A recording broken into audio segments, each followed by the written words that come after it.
mon nom est Sophie Belle-Rose et je suis propriétaire des Fantaisies de Sophie. Pâques arrive à grands pas et quoi de mieux à faire avec les enfants que des suçons en chocolat. Alors je vais vous montrer comment faire des suçons en chocolat peints à la main. J'aime bien utiliser ce genre de petits contenants, ces petites bouteilles, pour mettre de petites quantités de chocolat que je peux faire fondre directement au micro-ondes.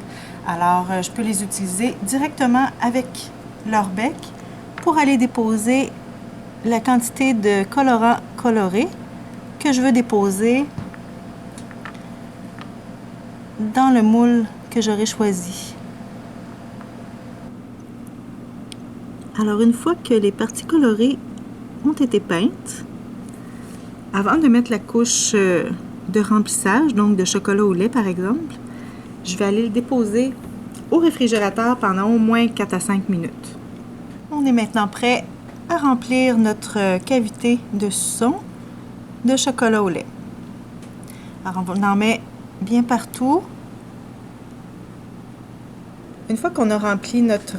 on va tapoter un petit peu. Question que le chocolat se dépose bien. Tout égal. Et puis je vais aller insérer mon suçon. Alors je vais mettre le suçon comme ça ici. Et puis je vais juste le tourner légèrement pour qu'il puisse y avoir du chocolat tout le tour puis qu'il soit bien inséré. Je le dépose maintenant au réfrigérateur ou au congélateur, mais au réfrigérateur c'est suffisant, pendant 7 à 8 minutes. Une fois qu'il est sorti du réfrigérateur, alors on le retourne doucement et puis on devrait simplement avoir à tapoter pour que notre chocolat sorte de son moule. À part les suçons colorés, on peut aussi faire des bouchées fourrées aux fruits ou au caramel, en tout cas à la garniture que vous voulez. Je vais vous montrer comment ça doit se faire. En fait, je vais vous montrer le secret de la caramel, si on veut. Alors, il suffit de mettre un petit peu moins que la moitié de notre cavité de chocolat au lait ou noir ou encore de chocolat blanc, celui qu'on aura choisi. Et puis doucement, avec un pinceau, on va le faire remonter sur les côtés de notre cavité.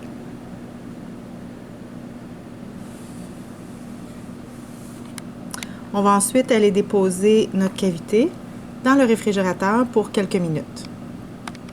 Quand on fait des chocolats fourrés, c'est très important que la cavité soit bien remplie et qu'il n'y ait pas d'espace trop mince parce que le chocolat, là, ce qui est trop mince, quand on va mettre la garniture à l'intérieur, elle va chercher à sortir, alors le chocolat ne sera pas capable de le contenir.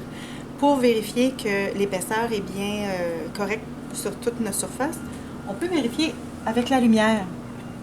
Alors, je ne sais pas si vous remarquez, mais ici, là, c'est pas suffisamment opaque. On voit la lumière qui passe à travers.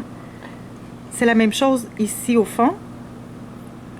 Alors, ces cavités ici ne seraient pas suffisantes pour qu'on puisse remplir nos cavités avec la garniture.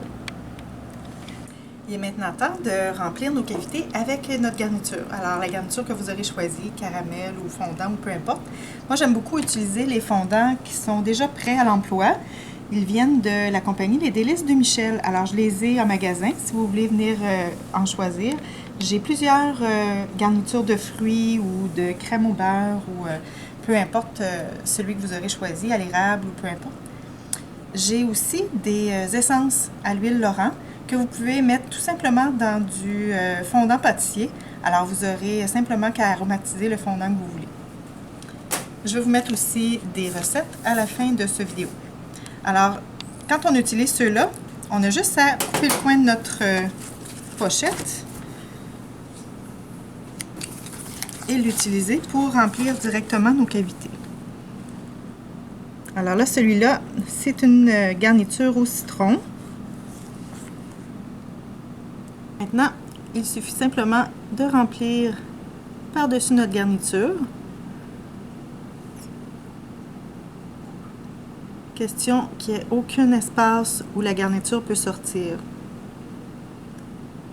Alors, une fois que j'ai fait le remplissage, je vais tapoter.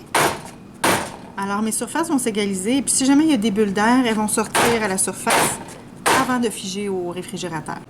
Même chose pour nos bouchées fourrées au citron. Alors, on a simplement qu'à tapoter. Et voilà. Alors, de belles bouchées prêtes à manger.